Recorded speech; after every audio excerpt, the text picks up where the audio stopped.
到底要怎样才能把字写漂亮？为什么有的时候这样写，有的时候又这样写？谁来教我规则？谁可以分享方法？我可以。这是一个写字频道，我承诺你会在这部影片中得到收获。看完这部影片，有收获记得留言告诉我。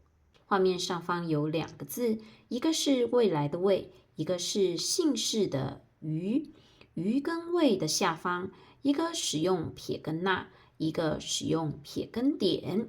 那么什么时候使用撇跟捺？什么时候使用撇跟点呢？我们如果知道正确的使用时机，就可以利用这些技巧把字写得更好看。这就告诉你什么时候该使用撇捺，什么时候该使用撇点，到底最关键的地方是哪里？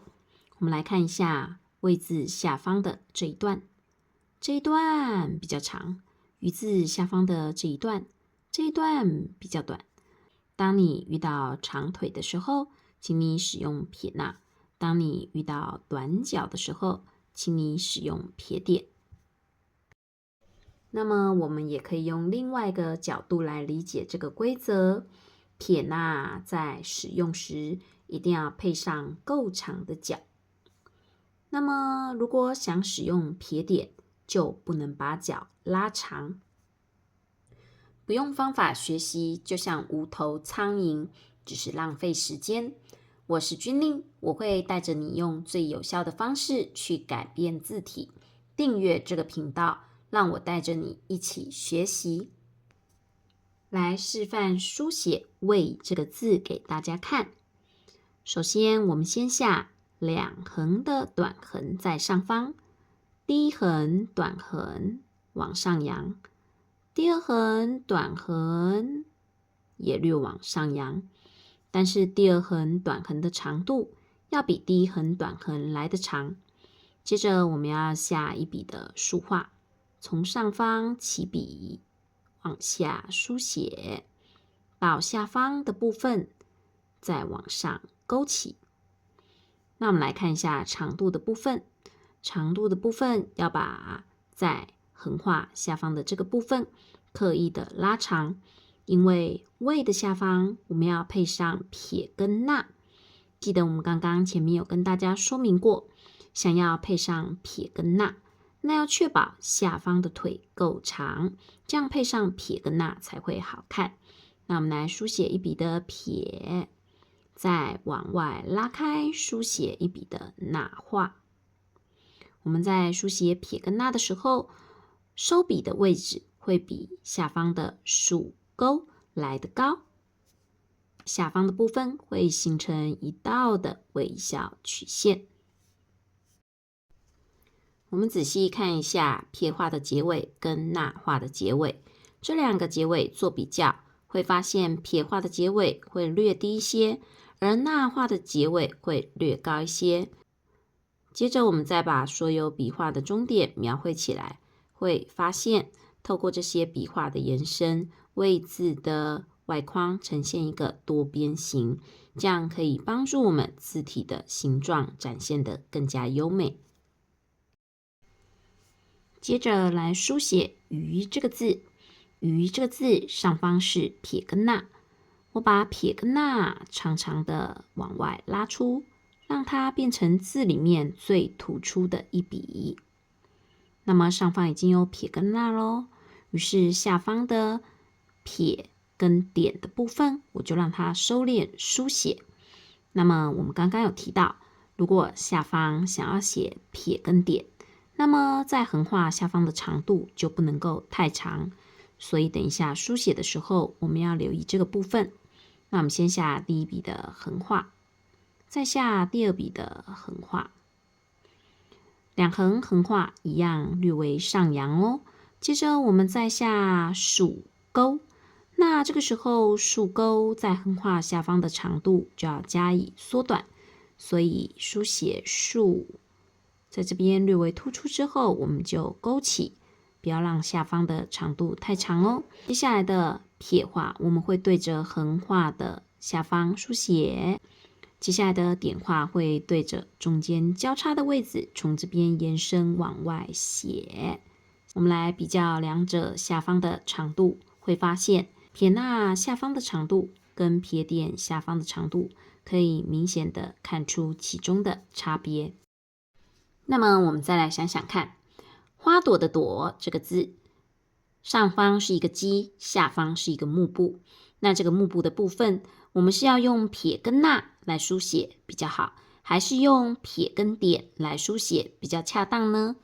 上面的鸡配下面的木，木字的部分高度不需要太高。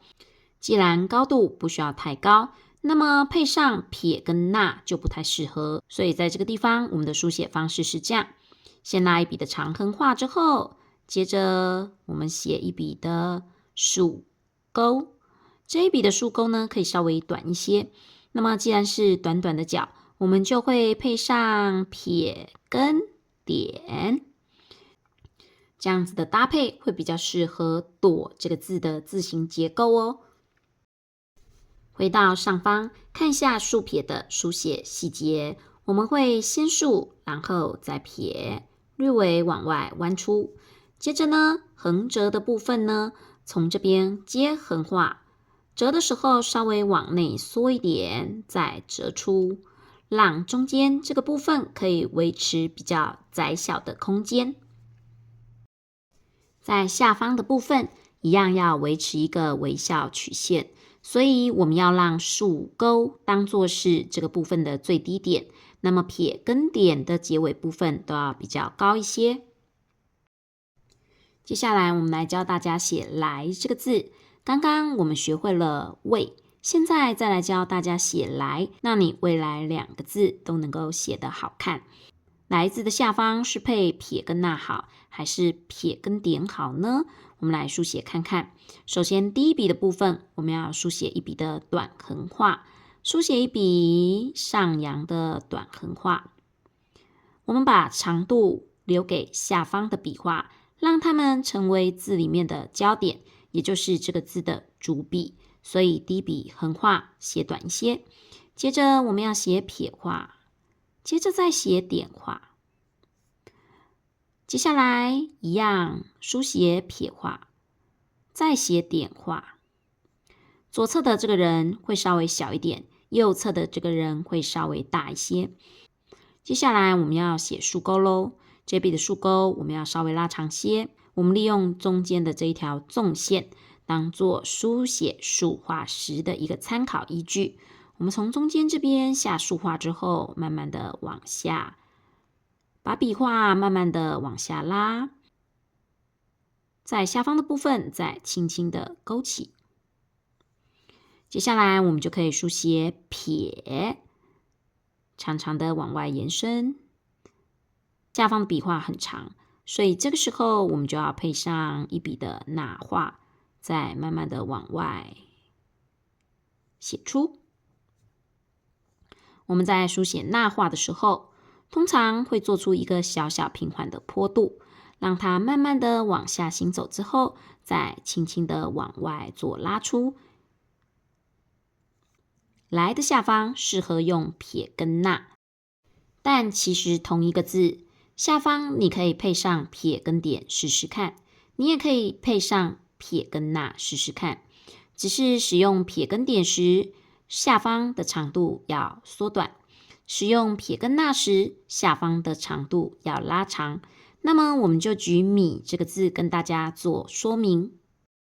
我们先来教大家第一种米字的写法，下方用撇点来书写，先写第一笔的点画，接着写第二笔的撇画，中间的这笔横画我们拉一笔的长横画，从这边起笔之后慢慢上扬，在结尾处再慢慢的压回。接下来我们要写一笔的竖画咯，这笔竖画的长度不要太长，下方如果接撇点，那么笔画的部分就不需要书写的太长，所以我们书写一笔的竖画，大概这样子长度就够了。接着我们再写一笔的撇画，接下来再书写一笔的点画。这是第一种下方是撇点的米字的书写法。所以这个米字的写法，它的书写逻辑就是下方竖画短，所以拉长中间的横画当主笔。那么又要维持一个微笑曲线，所以这边就会用撇跟点来做搭配。那接着我们再看第二种咯。第二种的米字下方我们要写成撇捺，先写一笔的点画，接着再写撇画。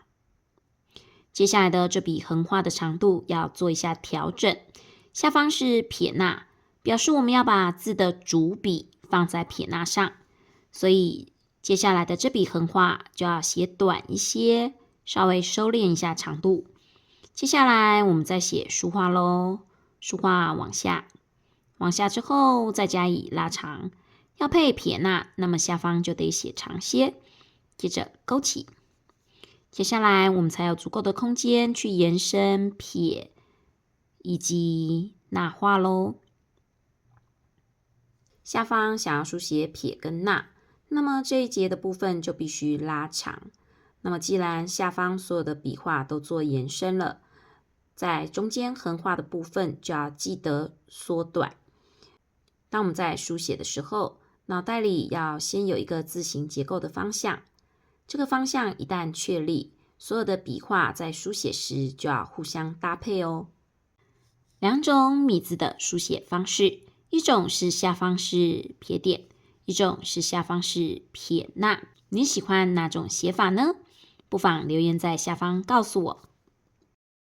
其实字体的书写有设立一些潜规则，明白这些潜规则可以帮助我们在写字的时候更容易写出好看的字体哦。每一个字就像一栋房子，那么其中的笔画就是梁柱，笔画该怎么摆才好看，其实早就有一套逻辑心法，只是我们一般人不太明白其中的道理，也很少有时间去研究里面的规律性，所以只好凭感觉乱写，写不好就借口是自己没有天分。